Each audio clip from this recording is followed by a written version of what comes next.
satu komite bilateral, salah satunya adalah Prancis. Tapi ini salah satu yang paling penting. Jadi kadinnya sini namanya MEDEF. Kenapa timingnya tepat?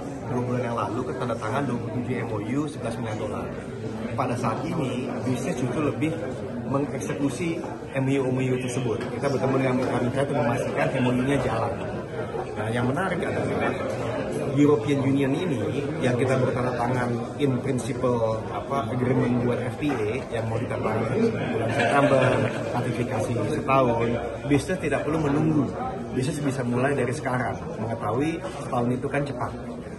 Kita ketahui bahwa perdagangan dengan European Union itu adalah 30 miliar dolar. Itu nggak kecil.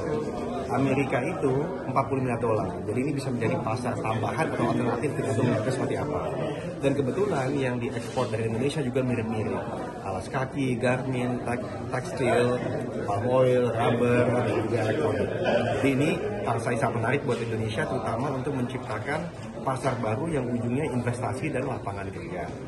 Nah, tadi yang juga menarik di sini ialah hubungan sangat baik dari G2G, Pak Presiden sebagai tamu kehormatan, Field Day bersama Presiden Macron, ini menjadi modal yang besar. Dan bukan hanya modal pemerintah kali ini aja, ini jangka panjang karena tidak sering-sering orang diundang menjadi batalion di dalam Bastille Day yang sudah berusia 5 tahun. Nah, jadi saya melihat bahwa untungnya satu ada double dengan Perancis hubungannya bagus. Banyak yang tidak tahu bahwa Perancis itu sudah lama di Indonesia. Tadi Pak Hashim mau menceritakan bahwa dam pertama Jatiluhur dibuat oleh Perancis. Lalu restoran yang pertama kali Perancis itu pun ada di Hotel Borobudur tahun 60-an. Nah, dan masih banyak lagi. Nah, tapi sekarang Perancis dari company-company seperti Total Energy yang fokus sekarang di gas, lalu seperti Eramet di pertambangan, Danone, Aqua, jadi kemarin kita ketemu juga, lalu juga dengan L'Oreal sekarang kita makan siang. Jadi Kadin ini fokusnya bukan saja bicara MOU, setelah pemerintah selesai bicara, kita fokus kepada eksekusi dan implementasi. Itu aja Kadin. Nah, kenapa di belakang saya ada teman-teman dari Kadin Provinsi? Teman-teman Kadin Provinsi ini juga mesti melihat dan menangkap kesempatan ini.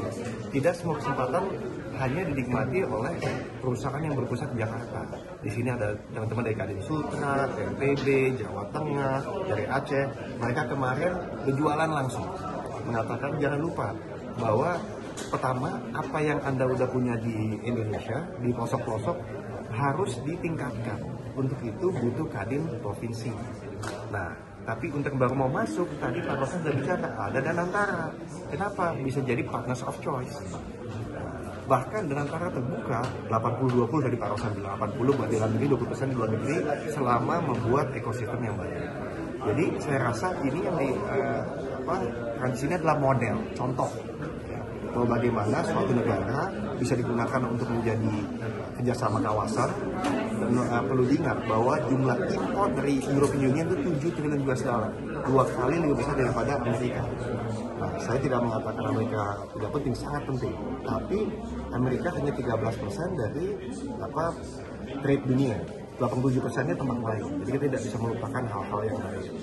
Nah, mudah-mudahan dua-duanya lancar dan kita akan balik ke Indonesia untuk bertemu dengan ketum provinsi yang lain dan juga tentunya Kadin Indonesia untuk mengatakan model seperti inilah yang kita butuhkan.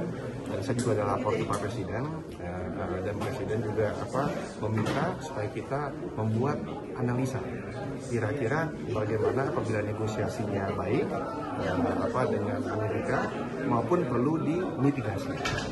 Ini salah satu cara untuk membuka pasar baru. Dan kali ini juga ya kita datang dengan pemimpin redaksi selain pada reporter ini Bapak Presiden. Kenapa? Karena kita ingin membuat benang merah apa sih yang dilakukan oleh pemerintah dan dunia usaha di luar negeri untuk membuka pasar baru yang ujungnya meningkatkan investasi dan perdagangan. Ada nggak target untuk mengeksekusi dari potensi 3